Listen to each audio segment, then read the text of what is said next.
স্বামী কি করে আপনার? আপনার নাম? উত্তর 24 পরগনা জেলার কাঁচরাপাড়া শহরের 11 নম্বর ওয়ার্ডের ধরমবীর কলোনিতে মঙ্গলবার সন্ধ্যে ঘটে গেল এক ভয়াবহ অগ্নিকাণ্ড। হঠাৎ করেই আগুন লাগে এলাকার বাসিন্দা সমীর দাস ও রীনা দাসের বাড়িতে। মুহূর্তের মধ্যেই আগুন দুই বাড়িতে ছড়িয়ে পড়ে আর কয়েক মিনিটের মধ্যেই ছাই হয়ে যায় সর্বস্ব। আতঙ্কের মধ্যেও প্রতিবেশীরা প্রবল সাহস দেখিয়ে খালের জল ব্যবহার করে আগুন নেভানোর কাজে ঝাঁপিয়ে পড়েন। পরে ঘটনাস্থলে পৌঁছায় দমকল বাহিনীর একটি ইঞ্জিন, পাশাপাশি বীজপুর থানার পুলিশ ও বিদ্যুৎ দপ্তরের কর্মীরা দ্রুত উপস্থিত হয়ে পরিস্থিতি সামাল দেন। অগ্নিকাণ্ডের ঘটনার খবর ঘটনাস্থলে পৌঁছান স্থানীয় কাউন্সিলর সোনালী সিংহ রায়। ক্ষতিগ্রস্ত দুই পরিবারকে প্রশাসনিক সহায়তার আশ্বাসও দেন তিনি। সৌভাগ্যক্রমে কোনো প্রাণহানি ঘটেনি, তবে দুই পরিবারের প্রায় সর্বস্বই হারিয়ে এখন নিঃস্ব। ঘটনার জেরে পুরো এলাকায় চরম উৎকণ্ঠা, আতঙ্ক এবং পাশাপাশি সহানুভূতি। পাশে কি করে আগুন লেগেছে? পাশ বাড়ি? জানি না, আমি ঘরে ছিলাম না। আচ্ছা, ও আপনার বাড়িতে কে কে ছিল? বাড়িতে ঘরে কে কে ছিল? ঘরে কেউ ছিল না। আচ্ছা, বন্ধ ছিল? হ্যাঁ, দরজা বন্ধ ছিল। পাবলিক এসে দরজা খুলে আগুন দিবার। কি কি হয়েছে আপনাদের?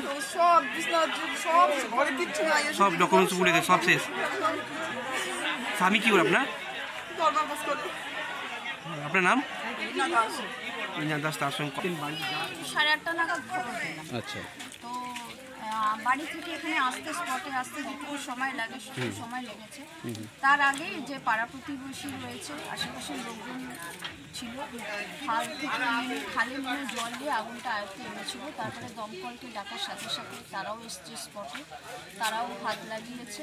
তো আগুন আয়ত্তে আসলেও মানে যে সময় আগুনটা স্প্রেড করে গেছে, যেভাবে স্প্রেড করে গেছে, দেখলাম যে অনেক কিছু, সব কিছুই প্রায় নষ্ট হয়ে গেছে। পাশাপাশি ঘেঁষাঘেঁষি সমস্ত বাড়ি, হ্যাঁ, এই বাড়িটায় আগুন লাগার ফলে পাশের বাড়িও ক্ষতিগ্রস্ত হয়েছে।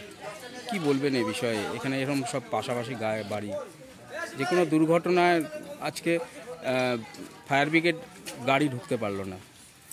দেখুন, কিছু মানুষ তো বেঁচে থাকার তাগিদে এইভাবে করে। তো যে একটা ছাদ করছে বা নিজের বাসস্থান করছে, আমরা তো এই এলাকায় প্রায়ই আসি, এলাকার মানুষজনকে জিজ্ঞেস করলে জানতে পারবেন, খোঁজ খবর নেই। এবং পাশাপাশি থাকলে কারো বাড়ি তো ভেঙে দেওয়া যায় না, এগুলো তো অনেক দিন আগে থেকেই হয়েছে, কিন্তু তারা দিন আনা দিন খাওয়া মানুষ, সেভাবে করতে পারেনি। এরা ঘরের জন্য সব অ্যাপিল করেছে, যখন ঘর আসবে তাদেরও ঘর দেওয়া হবে, সেই ব্যবস্থাই আমরা করছি, তাদের পাশে আছি।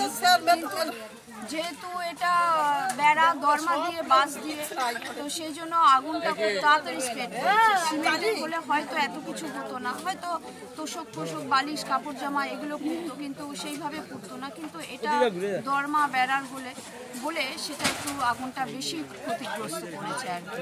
কার কার কাছে মানে খবর দিয়েছেন বা সাহায্য প্রার্থী এখন কি মনে হচ্ছে? এটা মানে আগুন লাগার পর ভস্মীভূত অবস্থাটা এসে দেখলাম, সবাই মিলে হাত লাগালাম, যেটুকু কিছু উদ্ধার করা যায় সেটুকু করলাম। এইবার আমি আস্তে আস্তে খবর দেব, হয়তো এতক্ষণে বিধায়ক খবরও পেয়ে গেছে।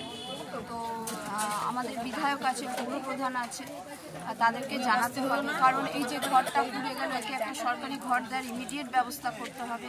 তার মানবিক একটা কী ছিল যেন, হ্যাঁ, সেই ভাতার কাগজ টাগজ সেগুলোও বলছে, শিডিউল কাস্ট সার্টিফিকেট যেটা ওর ছিল সেটাও বলছে, অরিজিনালটা সেটাও ব্যবস্থা করে দিতে হবে।